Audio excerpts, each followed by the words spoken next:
नमस्कार, मेरा नाम है आशीष तिवारी और आप देख रहे हैं खबर उत्तराखंड। क्या इस राज्य में न्याय की परिभाषा यही है कि जो सरकार तय कर ले वही न्याय है?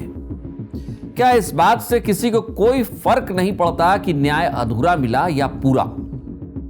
पीड़ित या पीड़ित के परिवार को इस न्याय से संतुष्ट किया भी जा सका या नहीं?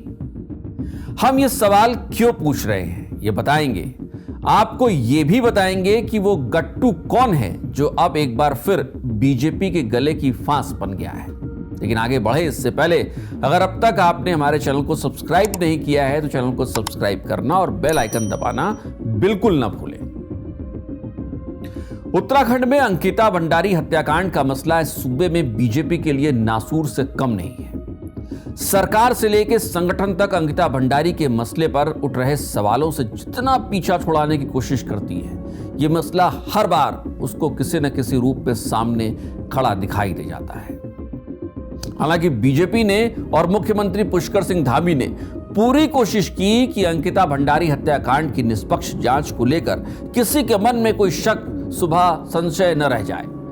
सरकार ने एसआईटी जांच कराई, आरोपियों के दोष साबित हुए, उन्हें कोर्ट से सजा भी मिली और वो इस वक्त जेल में भी है। फिर आप पूछेंगे कि अचानक ऐसा क्या हुआ कि एक बार फिर से अंकिता भंडारी हत्याकांड और उस पूरे केस में जिस वीआईपी का जिक्र हो रहा था उसका जिक्र फिर एक बार हवा में तैरने लगा।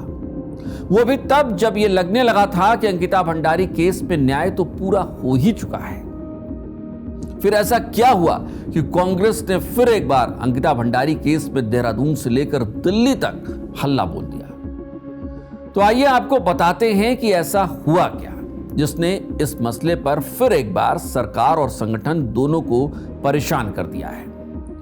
दरअसल इस मसले के फिर से चर्चा में आने की वजह एक महिला है। उर्मिला नाम की यह महिला खुद को बीजेपी के पूर्व विधायक सुरेश राठौर की पत्नी बताती है।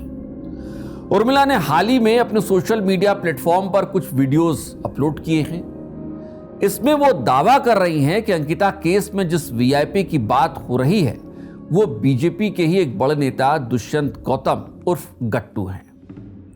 अब इस आरोप में कितनी सच्चाई है, इस दावे में कितनी सच्चाई है, यह तो तभी पता चल पाएगा जब इस दावे की जांच की जाएगी। सवाल यहां यह भी है कि उर्मिला नाम की जो महिला है उन्हें अब जाकर अंकिता अपनी बच्ची की तरह क्यों दिखने लगी है?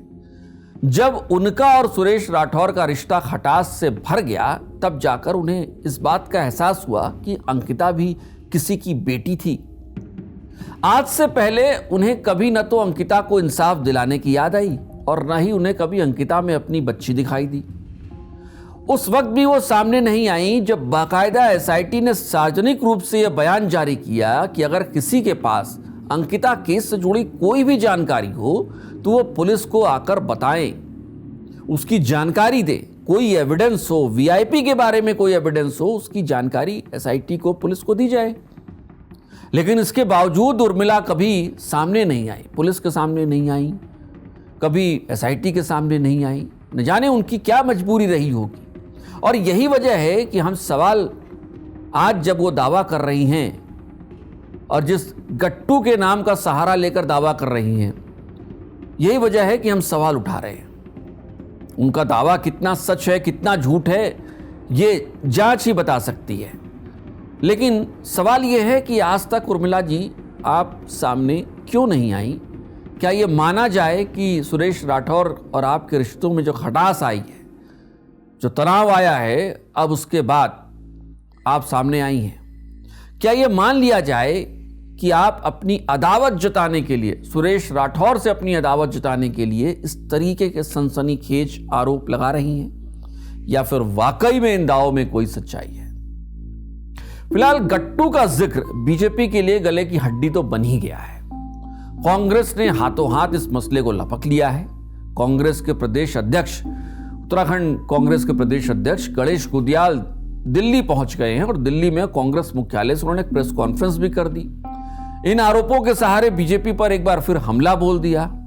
इधर देहरादून में भी महिला कांग्रेस एक्टिव है, महिला कांग्रेस ने पुतले फूंक दिए हैं। सवाल यह है कि बीजेपी के गले में अटका ये गट्टू का जो फेर है, आखिर निकलेगा कैसे?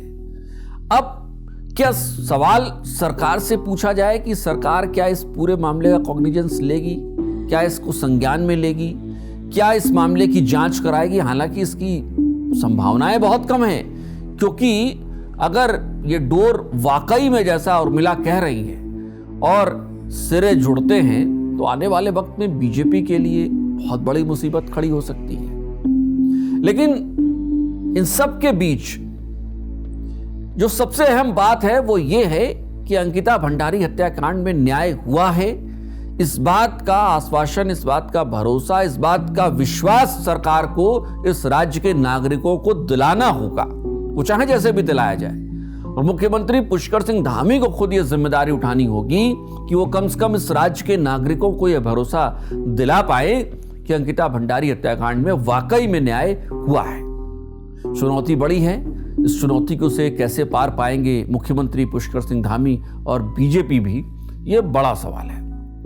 कमेंट बॉक्स आपकी राय के लिए खुला हुआ है। हम उम्मीद करेंगे आप अपनी राय अपने कमेंट बॉक्स में हम जरूर डालेंगे। और आखिर एक बार फिर से चलते चलते, अगर अब तक आपने चैनल को सब्सक्राइब नहीं किया है तो चैनल को सब्सक्राइब करना और बेल आइकन दबाना बिल्कुल ना भूलें।